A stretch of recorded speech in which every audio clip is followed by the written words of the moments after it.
ನಮಸ್ಕಾರ ಪ್ರೀತಿಯ ವೀಕ್ಷಕರೆಲ್ಲರಿಗೂ ಸಂಕಲ್ಪ ಸತಿ ಕಾರ್ಯಕ್ರಮಕ್ಕೆ ಆತ್ಮೀಯ ಪ್ರೀತಿಯ ಸ್ವಾಗತ ಹೇಳ್ತಾ ಇರೋದು ನಾನು ಅನುಷಾ. ಮೊದಲನೇ ಬಾರಿ ಚಾನಲ್ ವೀಕ್ಷಿಸ್ತಿದ್ದೀರಾ ಅಂದರೆ ಈಗಲೇ ನಮ್ಮ ಚಾನಲ್ನ ಸಬ್ಸ್ಕ್ರೈಬ್ ಮಾಡಿ, ನಮ್ಮ ವಿಡಿಯೋಸ್ನ ಲೈಕ್ ಮಾಡಿ. ಇನ್ನು ಎಂದಿನಂತೆ ಕಾರ್ಯಕ್ರಮದಲ್ಲಿ ನಮ್ಮ ಜೊತೆಲಿದ್ದಾರೆ ಸ್ಪಿರಿಚುವಲ್ ಗುರು ಡಾಕ್ಟರ್ ವಿಷ್ಣುದತ್ತ ಗುರುಜಿಯವರು. ಗುರುಗಳನ್ನ ಕಾರ್ಯಕ್ರಮಕ್ಕೆ ಬರಮಾಡ್ಕೊಳ್ಳೋಣ. ನಮಸ್ತೆ ಗುರುಗಳೇ, ಕಾರ್ಯಕ್ರಮಕ್ಕೆ ಆತ್ಮೀಯ ಸ್ವಾಗತ. ಗುರುಗಳೇ, ನಾವು ಸಾಕಷ್ಟು ಕ್ಷೇತ್ರಗಳಿಗೆ ಹೋದಾಗ ಇದರ ಒಂದು ಎಕ್ಸ್ಪೀರಿಯನ್ಸ್ ಆಗಿರುತ್ತೆ ಅಂತಲೇ ಹೇಳ್ಬೋದು. ಉದಾಹರಣೆಗೆ ಈಗ ಸುಬ್ರಹ್ಮಣ್ಯ ಕ್ಷೇತ್ರಕ್ಕೆ ಹೋದಾಗ ಹೊರಗಡೆ ದೇವಸ್ಥಾನದ ಒಳಗಡೆ ಹೋಗೋಕ್ಕಿಂತ ಮುಂಚೆನೇ ಹೊರಗಡೆ ಈ ಹರಕೆ ನಾಗನ್ನ ಮಾರ್ತಿರ್ತಾರೆ. ಇದನ್ನು ತೊಗೊಂಡೋಗಿ ಹುಂಡೀಲಿ ಹಾಕಿ ನಿಮಗೆ ಏನು ಅನ್ಕೊಂಡಿದ್ದೀರೋ ಅದು ನೆರವೇರುತ್ತೆ ಅಂತಾರೆ. ಅಥವಾ ಹರಕೆ ಮಾಡ್ಕೊಂಡು ಬಂದಮೇಲೆ ಅದನ್ನು ಹರಕೆ ತೀರಿಸಿ ಅಂತಾರೆ. ಹರಕೆ ನಾಗ ಅಂತ ಕೊಡ್ತಾರೆ ಗುರುಗಳೇ. ಅದಾದಮೇಲೆ ಇವಾಗ ನಾವು ಧರ್ಮಸ್ಥಳದ ಹತ್ರ ಸೂರ್ಯ ಟೆಂಪಲ್ಗೆ ಹೋದರೆ ಅಲ್ಲಿ ನಾವು ಯಾವ ವಿಷಯವಾಗಿ ಹರಕೆ ಮಾಡ್ಕೊಂಡಿರ್ತೀವಿ ಅಂದರೆ, ಉದಾಹರಣೆಗೆ ಮನೆ ಕಟ್ಟಬೇಕು, ಮನೆ ಬೇಕು ಅಂದರೆ ಮನೆಯದೇ ಒಂದು ಮಣ್ಣಿನಲ್ಲಿ ಅವ್ರು ಮಾಡಿರುವಂಥದ್ದು ಅದನ್ನು ಕೊಡುವಂಥದ್ದು. ಮದುವೆ ಆಗಬೇಕು ಅಂದರೆ ಗಂಡು ಹೆಣ್ಣಿನ ಗೊಂಬೆ, ಅಥವಾ ಮಗು ಬೇಕು ಸಂತಾನಕ್ಕೆ ಅಂದರೆ ತೊಟ್ಲುದು, ಈ ಥರದ್ದೆಲ್ಲ ಮಾಡಿಟ್ಟಿರ್ತಾರೆ. ಇದನ್ನು ಕೊಡೋದ್ರಿಂದ ನಮ್ಮ ಹರಕೆ ತೀರಿಸಿದಂಗಾಗುತ್ತೆ. ಇದು ಧರ್ಮಸ್ಥಳದಲ್ಲಿ ಸೂರ್ಯ ಟೆಂಪಲ್ ಅಂತಿದೆ ಗುರುಗಳು. ಆ ಥರ ಕೊಡ್ತಾರೆ, ಬೊಂಬೆ ಕೊಡ್ತಾರೆ ಗುರುಗಳು. ಅದನ್ನು ಅಲ್ಲಿ ತೊಗೊಂಡೋಗಿ ನಾವು ಬಾವಿನಲ್ಲಿ ನಮ್ದು ಆಯಿತು ಮನೆ ಕಟ್ಟಿದ್ವಿ ಅಂದಮೇಲೆ ನಾವು ಆ ಥರ ಮನೆ ಭಾವಚಿತ್ರ ಇರುವಂಥದ್ದನ್ನ ಅಲ್ಲಿ ಕೊಡುವಂಥದ್ದು. ಸೊ ಈ ಥರ ಎಲ್ಲ ಕೊಡುವಾಗ ಇದು ತುಂಬ ಜನಕ್ಕೆ ಇದು ವರ್ಕ್ ಆಗುತ್ತಾ, ಇದೇನು ಹರಕೆ ತೀರಿಸ್ದಂಗೆ ಆಗುತ್ತಾ, ಅಥವಾ ನಾವು ಸಂಕಲ್ಪ ಮಾಡ್ಕೊಂಡು ಬಂದರೆ ಫಸ್ಟ್ ನಮ್ಮ ಕೆಲಸ ಆಗುತ್ತಾ, ಈ ಥರ ಎಲ್ಲ ಆಲೋಚನೆ ಬರುತ್ತೆ. ಈಗ ಒಂದು ಹರಕೆನಾಗ ಕೊಡ್ತಾರೆ, ಅದನ್ನು ನೀವು ತೊಗೊಂಡೋಗಿ ಹುಂಡಿನಲ್ಲಿ ಹಾಕಿ ಅಂತಂದರೆ ಹೆಂಗದು, ಅದು ಎಲ್ಲ ಕೆಲಸಕ್ಕೂ ಅದು. ಈ ಒಂದು ದೇವಸ್ಥಾನದಲ್ಲಿ ಈ ಥರದ್ದು ನೋಡಿದ್ವಿ. ಸೊ ಹೆಂಗಿದು ವರ್ಕ್ ಆಗುತ್ತೆ, ಏನು ನಿಜವಾಗ್ಲೂ ಹರಕೆ ತೀರಿಸ್ದಂಗೆ ಆಗುತ್ತಾ, ಅಥವಾ ನಮ್ಮ ಕೆಲಸ ಆಗುತ್ತಾ, ಯಾವ ಥರ ಇದನ್ನು ಆಲೋಚನೆ ಮಾಡಬೇಕಾಗತ್ತೆ, ಹೇಗೆ ಇದನ್ನು ಕನ್ಸಿಡರ್ ಮಾಡುವಂಥದ್ದು ಅಂತ ಗುರುಗಳೇ. ಓಂ ವಿಶ್ವಸ್ಮೈ ನಮಃ. ಪ್ರೀತಿಯ ಬಂಧುಗಳೇ, ಒಳ್ಳೆಯ ಪ್ರಶ್ನೆ ಇದು. ಹರಕೆ ಎಂದರೆ ಈ ಎರಡು ಹೇಳ್ತಾನೆ. ನೀನು ಆ ಪೂಜೆ ಅಥವಾ ಆ ಯಜ್ಞ, ಆ ಯಾಗ, ಆ ವ್ರತ ಮಾಡುವ ಮುನ್ನ ಹರಕೆ ಹೊತ್ಕೊಳ್ಳೋದು. ಹರಕೆ ಹೊತ್ಕೊಳ್ಳೋದು, ನನಗೆ ಈ ಕಾರ್ಯದಲ್ಲಿ ಜಯಶೀಲನಾದರೆ, ಅಥವಾ ನನಗೆ ಸಂತಾನವಾದರೆ, ನನಗೆ ಮದುವೆ ಆದರೆ, ನಾನು ಮನೆ ಕಟ್ಟಿಕೊಂಡ ಮೇಲೆ ಹರಕೆ ತೀರಿಸ್ತೀನಿ ಅಂತ ಹೊತ್ಕೊಳ್ತಾನೆ. ಏನು ಹೊತ್ಕೊಳ್ತಾನೆ? ಅಲ್ಲೊಂದು ಪ್ರಮಾಣ ಇದೆ. ನಿನಗೆ ಕಿರೀಟ ಮಾಡಿಸ್ತೇನೆ, ನಿನಗೆ ಕವಚ ಮಾಡಿಸ್ತೇನೆ, ಅಥವಾ ಕರ್ಣಕುಂಡಲ ಮಾಡಿಸ್ತೇನೆ, ಅಥವಾ ನಿನಗೆ ನಾಮ ಮಾಡಿಸ್ತೇನೆ, ಅಥವಾ ಬೆಳ್ಳಿಯ ವಿಭೂತಿಯನ್ನು ಮಾಡಿಸ್ತೇನೆ, ಪಂಚಪಾತ್ರೆ ಮಾಡಿಸ್ತೇನೆ, ಶಠಾರಿ ಮಾಡಿಸ್ತೇನೆ ಅಂತ ಹರಕೆ ಹೊತ್ಕೊಳ್ತಾನೆ. ಇದು ತತ್ಪೂರ್ವೆ ಎಲ್ಲ ಯುಗಗಳಿಂದಲೂ ಕೂಡ ಬರ್ತಾ ಇದೆ. ಅದು ಉಪಯೋಗವಾಗಬೇಕು. ಇವರು ಕೊಡೋ ಅಂಥ ಹರಕೆ ಕೊನೆ ಪಕ್ಷ ಆ ದೇವಸ್ಥಾನದಲ್ಲಿ ಉಪಯೋಗ ಆಗಬೇಕು. ಈಗ ಯಾರೋ ಒಬ್ಬ ತುಂಬ ಹಸಿದಿದ್ದಾನೆ ಅಂತಂದರೆ ನೀವು ಬಾಳೆ ಎಲೆ ಹಾಕಿ ಊಟ ಬಡಿಸ್ತೀನಿ ಅಂತ ಹೇಳ್ತಾನೆ ಇದ್ರೆ ಅದು ತುಂಬಲ್ಲ. ಹೌದು, ಬರಲೇ ಇಲ್ಲ ಅಂತಂದರೆ ಎಷ್ಟೊತ್ತಿಗೆ ಅವನಿಗೆ ಬಾಳೆ ಎಲೆ ಹಾಕಿ ನೀವು ಏನೂ ಬಡಿಸ್ಲಿಲ್ಲ ಅಂತಂದರೆ ಹರಕೆನೂ ಹಾಗೆ. ಆಲ್ರೆಡಿ ಬಾಳೆಯಲ್ಲಿ ಬಿದ್ದ ಹಾಗೇನೆ, ಹರಕೆ ಅಂತಂದರೆ ಬಿದ್ದ ಹಾಗೇನೆ. ಪೂರ್ಣವಾಗಿ ಈಗ ಸತ್ಯನಾರಾಯಣ ಸ್ವಾಮಿ ಪೂಜೆಯಲ್ಲಿ ಬರುತ್ತೆ ಕೆಲವೊಂದೆಲ್ಲ ಕೂಡ. ಹರಕೆ ಹೊತ್ಕೊಳ್ತಾನೆ ರಾಜ, ಅವನಿಗೆ ಹರಕೆ ಭಗವಂತ ಏನೋ ಅವನು ಯಾವ ರೂಪದಲ್ಲಿ ಕರುಣಿಸ್ಕೊಡ್ತಾನೆ, ಆದರೂ ಅವನು ಆಸೆ ಬರುಕ ಈ ಹರಕೆಯನ್ನು ತೀರಿಸೋದಿಲ್ಲ. ಆನಂತರ ಪಡಿಪಾಠ ಸಿಕ್ಕಾಕೊಳ್ತಾರೆ. ಅದಕ್ಕೆ ಸ್ವಾಮಿ ನನ್ನ ಶಕ್ತಿಯ ಅನುಸಾರ ನನ್ನ ಕೈಯಲ್ಲಿ ಈಗ ನಾಗಂದೆ ತಗೊಳ್ಳೋಣ. ಆ ನಾಗನದ್ದು ತೆಗೆದುಕೊಳ್ಳುವಾಗ ನನಗೆ ಇಷ್ಟು ವರ್ಷ ಆಯಿತು ಮದುವೆ ಆಗಿ, ನನಗೆ ಸಂತಾನವಾಗಲಿಲ್ಲ. ಆ ನಾಗ ಅನ್ನೋದು ಆ ಸ್ಪರ್ಮ್ ಹೇಗೆ ಬರುತ್ತೋ ಆ ಪದ್ಧತಿಲಿರುವಂಥದ್ದು. ನನಗೆ ಅದರಲ್ಲಿ ಆ ಸ್ಪರ್ಮ್ ಕೌಂಟ್ ಜಾಸ್ತಿ ಮಾಡಿಕೊಡು ಅಂತ ಹೇಳಿ, ಬಹುಶಃ ಅದೇ ಈ ದಶರಥ ಮಹಾರಾಜನಿಗೆ ಈ ಯಜ್ಞ ಮಾಡಿದಾಗ ಆ ಒಂದು ಯಜ್ಞಕುಂಡದಿಂದ ಆ ಅಗ್ನಿಪುರುಷ ಎದ್ದು ಬಂದು ಆ ಒಂದು ಪಾಯಸವನ್ನು ಕೊಡುತ್ತಾನೆ. ಈ ಪಾಯಸ ನೀನು ಮತ್ತು ನಿಮ್ಮ ಮಡದಿಯರು ಸ್ವೀಕಾರ ಮಾಡಬೇಕು ಅನ್ನುವಾಗ ನೋಡಿ ಆ ಪಾಯಸ ಅದೇ ಹೇಳ್ತಾನೆ, ಏನೋ ಒಂದು ವಸ್ತು ನಮಗೆ ಕೊಡ್ತೀನಿ. ಈ ಯಜ್ಞ ಅನ್ನೋದಿದೆಯಲ್ಲ, ಇದು ಹರಕೆ. ಈ ಹರಕೆ ತೀರಿಸಿದ ಮೇಲೆ ಅವ ಬಂದು ಕರೆಕ್ಟಾಗಿ ಅವರಿಗೆ ಪ್ರಸಾದ ಕೊಟ್ಟ. ಆ ನಂತರ ಮಕ್ಕಳಾಗಿತ್ತು. ಅಂದರೆ ದಶರಥ ಮಹಾರಾಜನಿಗೆ ಮಕ್ಕಳಿಲ್ಲದಿಂದ ಹರಕೆ ಹೊತ್ತುಕೊಂಡ, ಆ ನಂತರ ಅವನಿಗೆ ಮಕ್ಕಳಾದದ್ದು. ಈ ಥರ ಬಹಳ ಬಹಳ ಬಹಳ ಇದ್ದಾವೆ. ಎಲ್ಲದರಲ್ಲೂ ನೀವು ವ್ರತ ತೆಗೆದುಕೊಂಡ್ರು, ಕತೆ ತೆಗೆದುಕೊಂಡ್ರು, ಪುರಾಣ ತೆಗೆದುಕೊಂಡ್ರು, ಈ ಹರಕೆಯ ಪದ ಇದೆ ಎಲ್ಲಿಂದ ಎಲ್ಲಿಗಾದರೂ ಕೂಡ.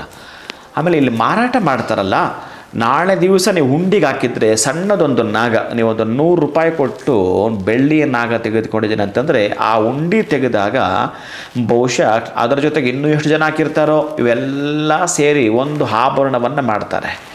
ಅದು ಆ ಭಗವಂತನಿಗೆ ತೊಡಿಸಿದಾಗ ಉಪಯೋಗ ಆಯಿತು. ಬೇರೆ ಇನ್ಯಾವುದೋ ಅದು ಯೂಸ್ ಆಗದೆ ಇರೋ ಮೆಟಲ್ ಕೊಡ್ತೀರಲ್ಲ, ಅದು ಅಷ್ಟೊಂದು ಸಮಂಜಸವಲ್ಲ. ಅಂದ್ರೆ ಅದೇ ಬಳಕೆ ಉಪಯೋಗ ಆಗ್ಬೇಕು, ಆಗಬೇಕು, ನೀವು ಉಪಯೋಗವೇ ಆಗುವಂಥದ್ದನ್ನೇ ಮಾಡಬೇಕು. ಸಾಧ್ಯ ಆದಷ್ಟು ಹರಕೆಯ ವಸ್ತುಗಳನ್ನು ನೀವು ಮೊದಲೇ ಮಾಡಿಸ್ಕೊಂಡು ಮನೆಯಿಂದ, ಅಂದರೆ ಮನೆಯಲ್ಲಿ ಒಂದು 2-3 ದಿನ ಇಟ್ಟುಕೊಂಡಿದ್ದು. ಯಾಕಂದರೆ ರಾತ್ರಿ ವೇಳೆ ಚಂದ್ರ ಬರೋದರಿಂದ ನಿಮ್ಮ ನೆಗೆಟಿವ್ ಎನರ್ಜಿ, ಮನೆಯಲ್ಲಿ ವಾಸ್ತು ದೋಷ ಕೂಡ ಇರಬಹುದು, ಗ್ರಹಗತಿಗಳ ದೋಷವೂ ಕೂಡ ಇರಬಹುದು, ದೈವಬಲ ಇಲ್ಲದೇ ಇರಬಹುದು. ಈ ಮೂರಕ್ಕೂ ಕೂಡ ಆ ಯಾವ ಹರಕೆ ಪದಾರ್ಥವನ್ನು ಕೊಡ್ತೀನಿ ಅಂತ ಇರ್ತೀರೋ, ನೀವು ದವಸ ಧಾನ್ಯ ಕೊಟ್ಟರು ಕೂಡ ಅಷ್ಟೇ. ನಾನು ಕೆಲವರಿಗೆ ಹೇಳ್ತಿರ್ತೇನೆ, ಹರಕೆ ನೀವು ತೆಂಗಿನಕಾಯಿ ಕೊಟ್ಟರು, ದವಸ ಧಾನ್ಯ ಕೊಟ್ಟರು, ಅಂಗಡಿಯಿಂದ ತೆಗೆದುಕೊಂಡು ಹಾಗೆ ಹೋಗಬೇಡಿ. ದಯವಿಟ್ಟು ಮನೆಯಲ್ಲಿ ಒಂದು 2 ದಿನ 3 ದಿನ ಇಟ್ಟು ತದನಂತರ ಆ ಹರಕೆಯನ್ನು ನೀವು ತೀರಿಸೋದೇ ಆದರೆ ಯಕ್ಕಶ್ಚಿತ್ ಪಡ್ಕೊಂಡಿರ್ತೀರಿ. ಅದರ ಫಲ ನೀವು ಪಡ್ಕೊಂಡಿರ್ತೀರಿ, ಅಭ್ಯಂತರವಿಲ್ಲ. ನೀವು ಯಾರಿಗಾದ್ರೂ ಒಬ್ಬರಿಗೆ ಇವತ್ತು ನೀವು ಊಟ ಹಾಕಿದ್ದೀರ ಅಂತಂದರೆ ಬಹುಶಃ ಇನ್ನೊಂದು ಜನ್ಮಕ್ಕಾಗೋಷ್ಟು ನನ್ನ ಖಾತೆಗೆ ಪುಣ್ಯವನ್ನು ಹಾಕಿರ್ತಾರೆ. ಇನ್ನೊಂದು ಜನ್ಮಕ್ಕಾಗೋಷ್ಟು ಒಂದೇ ದಿನ ಕೊಟ್ಟರೆ. ಹಾಗಾಗಿ ಮಹತ್ತರವಾಗಿರುವಂಥದ್ದು ಅವೆಲ್ಲವೂ ಕೂಡ ಹಸಿದವನಿಗೆ ಅನ್ನ ಉಣಿಸುವುದಾದರೆ. ಹಾಗೆ ಹರಕೆಗಳು ಅಷ್ಟೇ, ನೀವು ಆಯಾಯ ಪ್ರಾಂತದಲ್ಲಿ ಏನು ಮಾರಾಟ ಮಾಡ್ತಾರೋ ಅದನ್ನು ಒಮ್ಮೆ ನೋಡಿ, ಈ ಮಣ್ಣಂತ ಕೊಡ್ತಾನಂತಂದ್ರೆ ಇದು ಉಪಯೋಗ ಆಗುತ್ತಾ ಅಂತ. ಇಲ್ಲಾಂದ್ರೆ ಪ್ರಯೋಜನ ಇಲ್ಲ. ಆ ಕ್ಷೇತ್ರದಲ್ಲೇ ಹೇಳ್ತಾರೆ ಯಾಕಾದ್ರೂ ತರ್ತೀವಿ ಎಲ್ಲ ಅಂತಂತಾರೆ. ಆದರೂ ಕೂಡ ಅವರು ಯಾವುದ್ರ ಬಗ್ಗೆ ತಿಳ್ಕೊಂಡ್ಬಿಟ್ಟಿರ್ತಾರೆ, ಅವ್ರು ಅಬ್ಜೆಕ್ಷನ್ ಮಾಡೋ ಹಾಗಿಲ್ಲ, ಮಾರಾಟ ಮಾಡ್ತಿರ್ತಾರೆ, ಅದು ಯೂಸ್ ಆಗಲ್ಲ. ಅದಕ್ಕೆ ಒಟ್ಟಾರೆ ನೀವು ಒಂದು ಸಲ ಕೈಯಲ್ಲಿ ಹಿಡಿದು ನೋಡಿ, ಇದು ಯೂಸ್ ಆಗುತ್ತಾ, ಇದು ದೇವರಿಗೆ ಮುಟ್ಟುತ್ತಾ, ಯಾರೋ ಒಬ್ಬನಿಗೆ ಅಬ್ಬಾ ತುಂಬ ಚೆನ್ನಾಗಿ ಖುಷಿ ಪಡ್ತಾನ ಅಂತ, ಇದೇನೂ ಇಲ್ಲ ಅಂತಂದರೆ ಪ್ರಯೋಜನಕ್ಕೆ ಬಾರದು. ಹರಕೆಯ ಪ್ರತಿಫಲ ಇದ್ದಂತೆ ತೀರಾ ನಮಗಾಗಲ್ಲ ಗುರುಗಳು, ಯಾವುದೋ ಒಂದು ತಾಮ್ರದ್ದು ಕೊಡ್ತೀನಿ, ಯಾವುದೋ ಒಂದು ಹಿತ್ತಾಳದ ಕೊಡ್ತೀನಿ. ಏನು ಗೊತ್ತಾ, ಈಗ ಕೆಲವೊಂದು ಅಷ್ಟು ಜನಕ್ಕೆ ಅನ್ನದಾನ ಮಾಡ್ತೀವಿ ಅಂತಂದರೆ ಈ ಸಾಂಬಾರು ಮಾಡಬೇಕಾದ ಎಲ್ಲ ಪದಾರ್ಥನೂ ಬೇಕು. ಸಾಸಿವೆ ಇಷ್ಟೇಷ್ಟು ಯಾರೋ ದಾನ ಕೊಟ್ಟಿರ್ತಾರೆ, ಹಾಗೆ ನೀವು ಇಷ್ಟು ಕೊಟ್ಟರಲ್ಲ ಅದು ಕೂಡ ಶ್ರೇಷ್ಠವೇ. ಸಾಸಿವೆ ಇದ್ದ ಹಾಗೇನೆ ಅವೆಲ್ಲವೂ ಬಂದಾಗಲೇ ಅದೊಂದು ರುಚಿಯನ್ನು ಕಂಡುಕೊಳ್ಳುತ್ತೆ. ಹಾಗೆ ನಿಮ್ಮ ಹರಕೆಗೆ ಒಂದು ರುಚಿ ಬರಬೇಕು ಅಂತಂದರೆ, ನಿಮ್ಮ ಹರಕೆ ಒಂದು ರೀತಿಯ ಫಲದ ಮಜಲು ಪಡ್ಕೊಳ್ಬೇಕು ಅಂತಂದರೆ, ಬಹುಶಃ ನಿಮ್ಮ ನಿರೀಕ್ಷೆ ಏನಿದೆಯೋ ಅಷ್ಟರ ಒಳಗಡೆ ಆ ಹರಕೆ ತೀರಬೇಕಾದ್ರೆ ಅದು ಹೇಗಿರಬೇಕು ಅಂತಂದರೆ, ಆ ಹರಕೆ ಕೊಟ್ಟಿರತಕ್ಕಂತಹ ಪದಾರ್ಥ ಇದೆಯಲ್ಲ ಉಪಯೋಗವೇ ಆಗಬೇಕು. ಇದನ್ನು ಮಾತ್ರ ತಲೆಗೆ ಹಾಕ್ಕೊಳ್ಳಿ ನೀವು. ಅದಕ್ಕೆ ನೋಡಿ, ದವಸ ಧಾನ್ಯಗಳು ನಮ್ಮ ಕೈಯಲ್ಲಿ ಚಿನ್ನ ಬೆಳ್ಳಿ ಆಗಲ್ಲ ಗುರುಗಳೇ, ಇದಕ್ಕಿಂತಲೂ ಪರಮ ಪವಿತ್ರವಾಗಿರುತ್ತದೆ. ಅದಕ್ಕೆ ಹೇಳೋದು, ದೇವಸ್ಥಾನಗಳಿಗೆ ಹೋದರೆ, ಆಸ್ಪತ್ರೆಯಲ್ಲಿರುವಂಥ ರೋಗಿಗಳ ನೋಡೋಕ್ಕೆ ಹೋಗಬೇಕಾದರೆ, ಗುರುಗಳ ನೋಡೋಕ್ಕೆ ಹೋಗಬೇಕಾದ್ರೆ ಬರೀ ಕೈಯಲ್ಲಿ ಹೋಗಬೇಡಿ. ಯಾಕೆ ಗೊತ್ತುಂಟಾ, ಆಸ್ಪತ್ರೆ ಇರತಕ್ಕಂಥವ್ರಿಗೆ ಅವನಿಗೆ ಹಣ್ಣುಗಳು ಬಿಟ್ಟರೆ ಬೇರೆ ಏನೇನು ಇಷ್ಟ ಆಗಲ್ಲ. ಆ ಸಂದರ್ಭದಲ್ಲಿ ಒಂದು ಹಣ್ಣು ತಿಂದರೂ ಕೂಡ ಅವನು ಮನೆಗೆ ಬರ್ತಾನೆ, ಡಾಕ್ಟ್ರ್ ಅವಶ್ಯಕತೆಯೇ ಇಲ್ಲ, ಅಷ್ಟು ಶಕ್ತಿ ಇರುತ್ತೆ ಹಣ್ಣಲ್ಲಿ. ನೀವು ಅದು ಕೊಡ್ತು ಅಂತಂದರೆ ಬಹುಶಃ ನಿಮಗೆ ಆ ರೋಗಗಳು ಬರಲ್ಲ ಅಂತ, ಆ ತೊಂದರೆಗಳು ಬರಲ್ಲ ಅಂತ. ನಾವು ಯಾವ ತೊಂದರೆಗೋಸ್ಕರ ಬಳಲ್ತಾ ಇರ್ತೀವೋ, ಬಹುಶಃ ನಾವು ಏನು ಫಲಾಪೇಕ್ಷೆ ಇಲ್ಲದೆ ದೇವಸ್ಥಾನಕ್ಕಾಗಿರಬಹುದು, ಆಸ್ಪತ್ರೆಯ ರೋಗಗಳಿಗಾಗಿರಬಹುದು, ಗುರುಗಳಿಗಾಗಿರಬಹುದು ಹಣ್ಣು ಹಂಪಲನ್ನು ಕೊಡ್ತೀವಿ ಅಂತಂದರೆ ಖುಷಿಯಾಗಿ ಅಲ್ಲೇ ನಿಮ್ಮ ಕಷ್ಟಗಳು ನೀಗ್ತು ಅಂತ ಅರ್ಥ. ಆಮೇಲೆ ಅಪೇಕ್ಷೆ ಇಟ್ಕೋಬೇಡಿ, ನಾನು ಇವ್ರು ರೋಗಿ ಕೊಟ್ಟಿದ್ದೀನಿ ನನಗೆ ಇದು ಅಂತ ಸೆಲ್ಫಿ ಹೊಡ್ಕೊಳಕ್ಕೆ ಹೋಗಬೇಡಿ, ಹಂಗೆ ಹಿಡ್ಕೊ ಹಣ್ಣು ಹಿಡ್ಕೊ ಅಂತೇಳಿ ಹೊಡ್ಕೊಳಕ್ಕೆ ಹೋಗಬೇಡಿ ತಂದಿದ್ದೇನೆ ಅಂತ. ಇದಕ್ಕೆ ಯಾವುದಕ್ಕೂ ಪ್ರತಿಫಲ ಸಿಗೋದೇ ಇಲ್ಲ, ಇನ್ನು ಕಿತ್ಕೊಳ್ತಾನೆ, ಇದ್ರೂ ಕೂಡ ಪಾಪ. ಅದಕ್ಕಾಗಿ ಹರಕೆ ಅನ್ನೋದು ಕೂಡ ಅಷ್ಟೇ, ನಿಮ್ಮಲ್ಲಿ ಬಲವನ್ನು ತುಂಬಿಸುವಂಥದ್ದು, ಇನ್ನೊಂದು ಶಕ್ತಿಯನ್ನು ನೀವು ಪಡ್ಕೊಂಡ್ರೆ ಅಂತ ಅರ್ಥ, ಮತ್ತೊಂದು ಎನರ್ಜಿಯನ್ನು ನೀವು ಪಡ್ಕೊಂಡ್ರೆ ಅಂತಲೇ ಅರ್ಥ. ಹರಕೆಯನ್ನು ನೀವು ಮೊದಲೇ ತೀರಿಸ್ತೀನಿ ಅಂತಂದರೆ ಯಾಕೆ ಗೊತ್ತಾ, ನಿಮಗೆ ಒಂದು ಚೆನ್ನಾಗಿ ಅರ್ಥ ಮಾಡಿಕೊಳ್ಳಿ. ಯಾರಿಗಾದರೂ ನೀವು ಸಾಲ ಕೊಟ್ಟಿದ್ದರೆ, ಒಂದು ಸಾಲ ಕೊಟ್ಟಿದ್ದರೆ ನಿಮ್ಗೆ ಕೇಳೋಕ್ಕೆ ಧೈರ್ಯ ಇರುತ್ತೆ. ನೀವು ಸಾಲ ಕೊಟ್ಟಿಲ್ಲ ಹೆಂಗೆ ಕೇಳ್ತೀರಿ? ಕೇಳೋಕ್ಕೆ ಆಗಲ್ಲ. ಕೊಡ್ತೀನಿ ಅಂತ ಅಂದ್ಕೊಂಡಿದ್ರೆ ಅವನು ನಿಮ್ಮನ್ನು ಅಯ್ಯೋ ಏನು ಕೊಡ್ತೀನಿ ಇರಬೇಡ.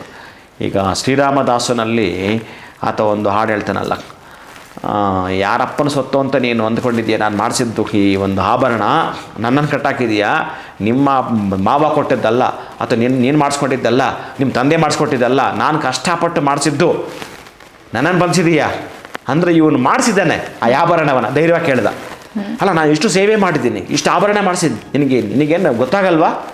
ಅಯ್ಯೋ ಹೌದಾ, ನೋಡ್ದ ಭಗವಂತನಿಗೆ ಅಂದರೆ ಭಗವಂತ ತಲೆ ತೆಗೆಸೋ ಪ್ರಶ್ನೆ ಎಲ್ಲ ಇದು, ಅಂದರೆ ಸಂವಾದ ಅದು ಹೇಗಿದೆ ಅಂತ. ಯಾರಪ್ಪನ ಸೊತ್ತು ಅಂತ ನೀನು ಇಟ್ಕೊಂಡು ಕುಣಿದಾಡ್ತಿದ್ದೀಯಾ, ನನ್ನನ್ನು ಹಿಂಗೆ ಕಟ್ಟಾಕ್ಬಿಟ್ಟು ಅನ್ನೋದು ಅರ್ಥ. ನೀವೇನಾದರೂ ಮೊದಲೇ ಹರಕೆಯನ್ನು ತೀರಿಸಿದ್ರೆ ಭಗವಂತ ಸುಮ್ಮನಿರೋಕ್ಕೆ ಸಾಧ್ಯವೇ ಇಲ್ಲ. ಯಾಕಂದರೆ ಅವನು ಇಟ್ಕೊಳ್ಳಲ್ಲ, ಅದನ್ನು ಯಾವುದೋ ಉಪಯೋಗಕ್ಕೆ ಬಿಟ್ಬಿಟ್ಟಿರ್ತಾನೆ. ಆದರೆ ನೀವು ಕೊಟ್ಟಿದ್ದರ ಅಪೇಕ್ಷೆ ಐತಲ್ಲ, ಅದು ಮಾತ್ರ ಯಕ್ಕಚಿತ್ ಕಟ್ಟಿಟ್ಟ ಬುತ್ತಿ ಕೊಟ್ಟೇ ಕೊಡ್ತಾನೆ. ಹರಕೆಗೆ ಮಾತ್ರವಾದ ಫಲ ಇದೆ, ಆದರೆ ಅದು ಉಪಯೋಗ ಆಗೋ ರೀತಿಲಿ ಇದೆಯಾ ಅಂತ ಒಮ್ಮೆ ನೀವು ಯೋಚನೆ ಮಾಡಿ ಪ್ರೀತಿ ಬರ್ತದೆ. ಖಂಡಿತ ಗುರುಗಳೇ. ಸೊ ಇದು ತುಂಬ ಜನಕ್ಕೆ ಆ ಒಂದು ಕ್ಷೇತ್ರಕ್ಕೆ ಹೋದಾಗ, ಉದಾಹರಣೆಗೆ ನನ್ನ ಸ್ನೇಹಿತರೆ ಕೇಳಿದಂಥ ವಿಚಾರ ಆಗಿತ್ತು. ಅದಕ್ಕೆ ನಾನು ನಿಮ್ಮ ಬಳಿ ಇವತ್ತು ಈ ಪ್ರಶ್ನೆನ ಇಡಬೇಕಾಗಿತ್ತು. ಇದು ಯಾವ ರೀತಿ ಬಳಕೆಗೆ ಬರುತ್ತೆ ಅಥವಾ ಏನು ಉಪಯೋಗ ಆಗುತ್ತೆ ಅಂತ ಕೇಳಿದ್ರು. ಆದರೆ ನಾವು ಕೊಡೋ ಅಂಥದ್ದು ಉಪಯೋಗ ಆದಾಗ ಖಂಡಿತವಾಗ್ಲೂ ನಮ್ಮ ಹರಕೆ ಫಲಿಸುತ್ತೆ ಅನ್ನೋದ್ರ ಬಗ್ಗೆ ನೀವು ಸಂಪೂರ್ಣವಾಗಿ ಈ ಒಂದು ವಿಡಿಯೋನಲ್ಲಿ ನಮಗೆ ತಿಳಿಸ್ಕೊಟ್ರಿ ಗುರುಗಳೇ. ಧನ್ಯವಾದಗಳು ತಮಗೆ. ನಮಸ್ಕಾರ. ಹರೇ ಶ್ರೀನಿವಾಸ. ಇನ್ನು ಇವತ್ತಿನ ವಿಡಿಯೋವನ್ನು ಮುಗಿಸುವಂಥ ಸಮಯ ಆಗಿದೆ. ನಮಸ್ಕಾರ.